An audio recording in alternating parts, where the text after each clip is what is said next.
What if I told you that your biggest problem isn't a lack of discipline, but too much willpower? It sounds crazy, I know. We spend our whole lives hearing that we need to be stronger, fight against laziness, and push our goals with more grit. But what if this daily battle, this internal war you're waging, is the very thing draining your energy and keeping you stuck in the procrastination cycle? That feeling of waking up determined, only to end the day frustrated, looking at an untouched to-do list. It's not a sign of weakness. It's a sign you're using the wrong tool. The truth, which few have the courage to say, is that depending on willpower for discipline is like trying to get a Boeing 747 to take off by pushing it down the runway. It's exhausting, inefficient, and ultimately impossible. But what if, instead of pushing, you could step into the cockpit, press a few buttons in the right order, and simply activate a discipline autopilot directly in your brain?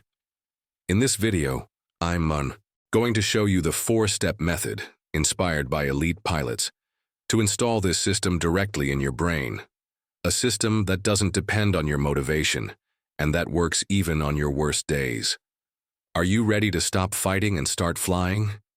He observes people who long for more discipline and sees in them the reflection of a lost passenger in an airport. They arrive at life's check-in counter and declare to their own brain, "I want to go to a better place. I want to be more productive. I want to stop procrastinating." Imagine the scene. You enter a plane's cockpit and tell the pilot, "Take me somewhere nice with sun and no worries." The pilot, no matter how experienced, would be paralyzed, looking at a panel of infinite possibilities, but without a single coordinate to input. Your brain works the same way. For your big goals to get off the ground, it doesn't need vague desires. It begs for an exact destination, a Fiji, seat 14A. So, how do you define these coordinates when the mountain of procrastination seems insurmountable? The secret, my friend, is a trick so simple it's almost insulting. Make the starting point so ridiculous that your mind doesn't even register it as effort. The goal, write my thesis, becomes open the text editor and write my own name. The desire to build new habits, like reading more, becomes the mission to pick up the book and read the first sentence out loud. We are taught that motivation is a mystical force that must arrive for action to happen, but the truth is the exact opposite. Action, no matter how small, is the match that lights the flame of motivation. But why does this baby-step strategy have such transformative power? Think of your willpower as a phone battery. The biggest energy drain isn't in keeping the device on, but in the act of turning it on and opening that heavy app. The initial resistance is what drains all your strength. By reducing the task to a minimal gesture, you eliminate that barrier, that friction, that keeps you on the ground. The goal here isn't to fly 500 miles, but just to start the engine, feel the machine vibrate, and begin programming your brain's autopilot. And once this powerful machine is running, there is a crucial step that every good pilot executes before even thinking of accelerating down the runway. All right, the engine is on. Your goal is clear, and the first step, however small, has been taken. Now what? An amateur pilot might floor the accelerator, but the professional, the commander who inspires confidence, begins their takeoff ritual. They don't do this because they have a bad memory, but to send an unequivocal signal to the crew, the control tower, and the machine itself that standby mode is over. Your brain needs the same kind of ceremony. To get out of the chaos of 1,000 open tabs in your mind and enter a state of deep focus, you need to create a small ritual, a sacred bridge that takes you from the world of distraction to the territory of high productivity. Think of your brain as a very smart but anxious dog waiting for a clear command.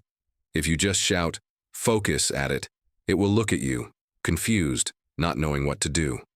Now, imagine that every single day before a walk, you grab the same red leash. The first time it doesn't understand. The third time it's already wagging its tail. By the 10th time, the moment you touch that leash, it's already at the door in a state of pure readiness and joy. Your ritual is exactly that. The red leash for your focus. It's a trigger that conditions your mind, ending the need to fight procrastination and automating the start of good habits. This needs to be your own thing, personal and, above all, incredibly simple. A 2-minute checklist. For studying, for example. 1. Phone on airplane mode left in another room. 2. Pour a glass of water and place it on the desk. 3. Open the material to the exact page. 4. Play the same concentration playlist. Always, and I mean always, in the same order. In my case, for writing, it's the smell of brewed coffee in a specific mug I only use for this. That aroma already engages my autopilot. But of course, even the most perfect ritual and the smoothest takeoff don't prevent the inevitable turbulence from appearing mid-flight. Your goal is set, your takeoff ritual is done, and you're flying in clear skies. The feeling is great. Productivity is through the roof. This is where the danger lies. The trap that 99% of people fall into. Perfectionism. They believe the journey of discipline is a straight line without interruptions. So, at the first sign of fatigue, the first unexpected event that shakes the plane, they panic. They think that if the day isn't perfect, it's lost. And instead of just adjusting the course, they shut down the engines and give up, not realizing that a real pilot doesn't abandon the flight at the first sign of turbulence. Your discipline cannot be a steel train track, rigid and inflexible, that shatters into 1,000 pieces at the first obstacle. It needs to be like a high-resistance elastic band. On good days, when energy and focus are at their peak, you stretch that band to the maximum. You run the full 5K, study for 2 straight hours, push your project forward. But on bad days, on days of internal and external turbulence, you don't let the band snap. You allow it to shrink to its minimal form, but it remains intact. Your brain values the consistency of not breaking the chain far, more than the intensity of a single perfect day.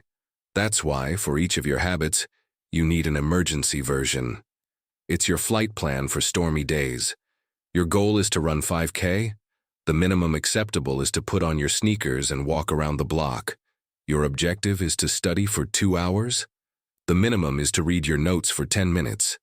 The goal on days like this isn't to progress, it's to survive. It's to not let procrastination win.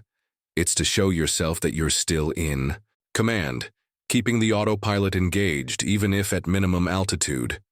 Keeping the plane in the air is the battle, but how do we signal to our brain that despite everything, the day's landing was a success? You navigated the turbulence, maintained focus, and completed the day's task, whether the full version or the minimum acceptable one. Most people at this point simply close their laptop and dive back into chaos, already thinking about the 1,000 other things they need to do. Imagine if, the second the plane's wheels touched the ground, the pilot shouted the coordinates for the next flight over the radio. The crew and passengers would panic. There must be a moment of closure, a clear signal that says, "Landing completed successfully." Without this acknowledgement, your brain doesn't register the victory, and the journey of discipline becomes an endless burden. Here is the secret to making good habits addictive, in the best sense of the word. Your brain operates on a cycle called the habit loop. Cue, your takeoff ritual, routine, the task itself, and reward, the acknowledgement of completion. If you skip the reward, the loop remains open. The task becomes just effort without satisfaction. That's why, after a while, procrastination comes back with a vengeance. Your brain thinks, "Why am I going to try so hard if I get nothing out of it?" The landing reward is what closes this loop and releases dopamine, the neurotransmitter that says, "That was good, let's do it again tomorrow." Therefore, create a small, deliberate finishing ritual. Believe me, this is as important, or even more so, than the starting ritual. The physical act of crossing a task off a paper list is one of the most powerful there is. Another option is to close your work tools and say out loud to yourself, "Done for today." Or maybe allow yourself 5 minutes of your favorite music, doing nothing else. These gestures aren't silly. They are commands. They are the final signature that validates the effort, solidifies the habit, and finally installs your productivity autopilot for good, leaving you ready for the next flight. There you have it. The 4-step manual to install the discipline autopilot in your brain.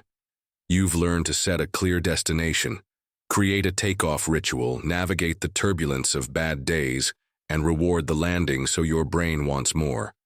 The power to stop fighting and start flying is right now in your hands. The big question is, what are you going to do with it? Are you going to close this video and go back to the frustration of pushing the plane, waiting for motivation to arrive? Or are you going to step into the cockpit and commit to the first takeoff today? The journey is much easier with a shared flight plan. That's why I want to invite you.